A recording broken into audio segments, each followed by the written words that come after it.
Spatial audio is amazing, but let's be honest, it can also be mind-boggling at times.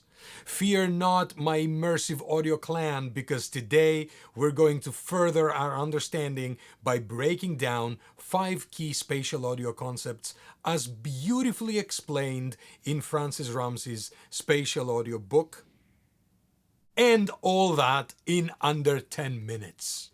So let's start by looking at nature. You can do this on your own. Go outside, spend some time listening, but pay attention. What do you hear?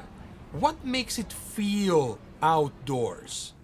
Numerous sound sources coming from different locations, some blended, some merged with others. That blending of cues and the diffuseness of sources leads to a general perception of space or spaciousness without a strong notion of direction or location. What about that car blasting their horn right next to you as you're in front of the cafe waiting to cross the street though? You can easily locate that one. That, along with some early reflections from the building behind you and the sidewalk you're standing on, is a direct source. Indoors is a whole different ballgame, but you guessed it. Way less diffuseness of sources and way more direct and early reflections.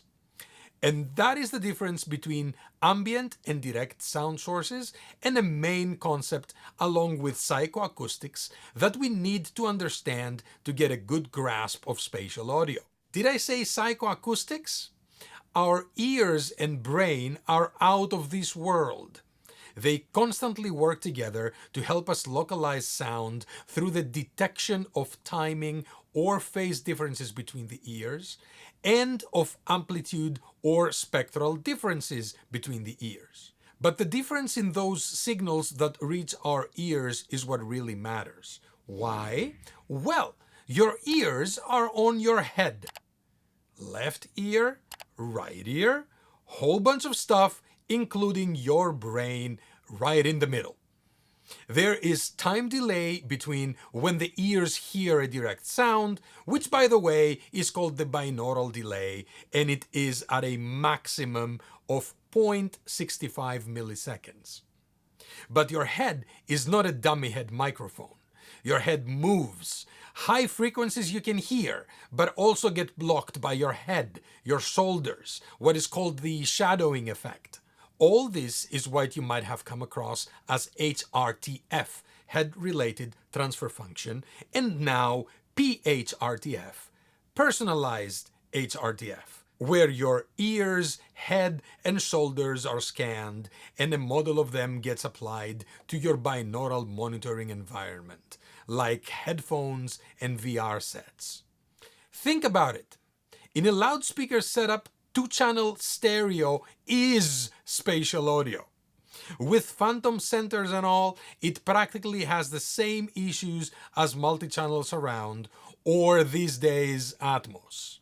Move your head away from the top of the 30-degree equilateral triangle between your ears and the 2 speakers, and bye-bye reality, or at least artists' and producers' intent.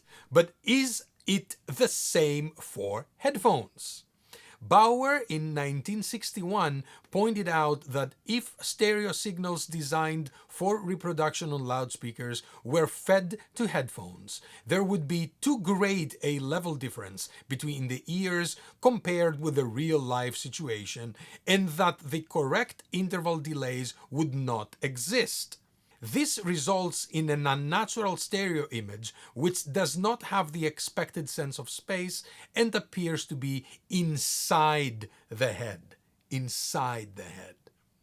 Nowadays, manufacturers of both hardware and plugins, based on and inspired by Bauer's, Blumlein's, and Thomas's research, have introduced this cross-delayed processing where, without getting into it too much, part of the left signal is sent to the right ear and vice versa. So this in essence tries to remove these inside the head feeling, but in my honest opinion was only partly successful given the nature of the format.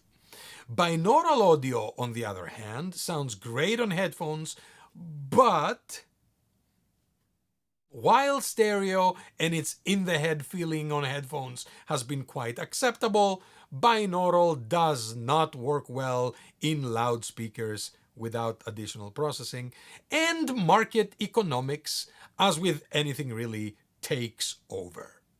No record label would want to release two different versions, and no equipment manufacturer would want to include additional costly features. And here is where Atmos made the difference nowadays, but that is the subject of another video. Back to the book, Rumsey goes over 3-channel stereo, left, center, right, 4-channel surround, 3.1, 5.1, and 7.1 surround, and you'll get to read about a revolutionary, at the time, 10.2 system, and some others, such as Circle Surround, developed by the Rocktron Corporation, and Lexicon's Logic 7, as well as the usual suspects, such as all the iterations of Dolby Surround, DTS, SDDS, MPEG, MLP, THX, and last but not least, ambisonics. Remember the role those pesky early reflections play in localizing a sound source? Yep, important. And the subject of years and years and years of acoustic research in control room design, where limitations of practicality and reality abound.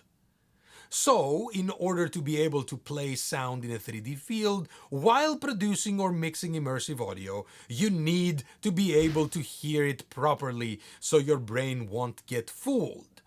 Many monitoring approaches adhere to the principle that early reflections arriving at the listening position within about 15 to 20 milliseconds after the direct sound from the loudspeakers are to be minimized in order to avoid spatial imaging and timbral modifications that could otherwise arise from the perceptual interaction of the direct and reflected sound.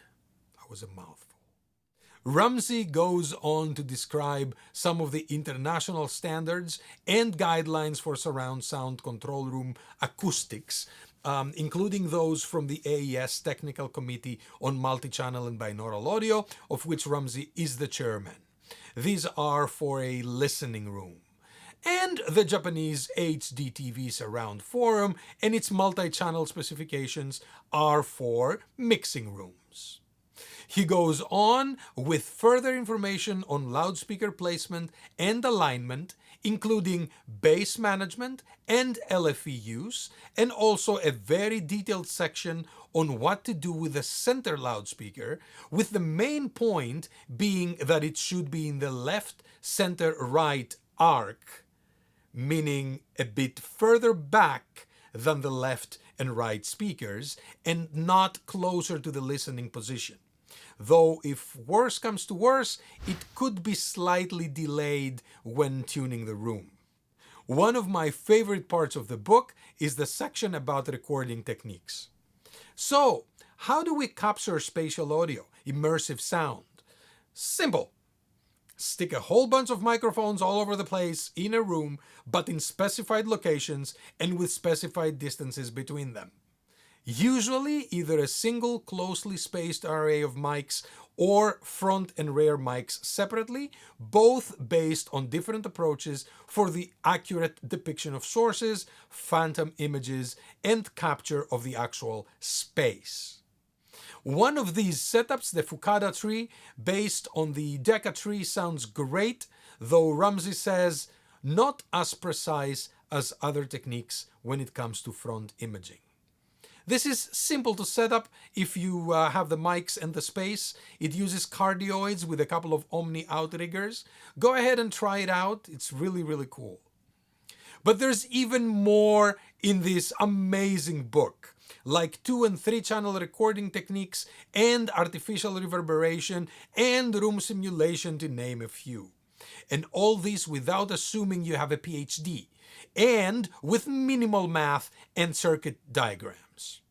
The book's bibliography is also excellent and a great source for additional reading.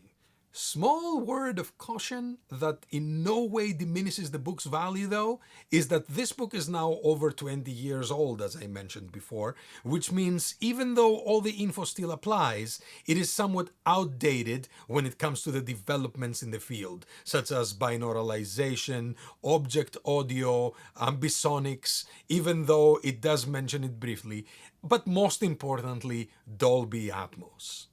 Overall, I very strongly recommend this to anyone wanting to enrich their understanding of spatial audio. Go order it, and while waiting for the book to arrive, here's a playlist with more spatial audio videos for your viewing pleasure.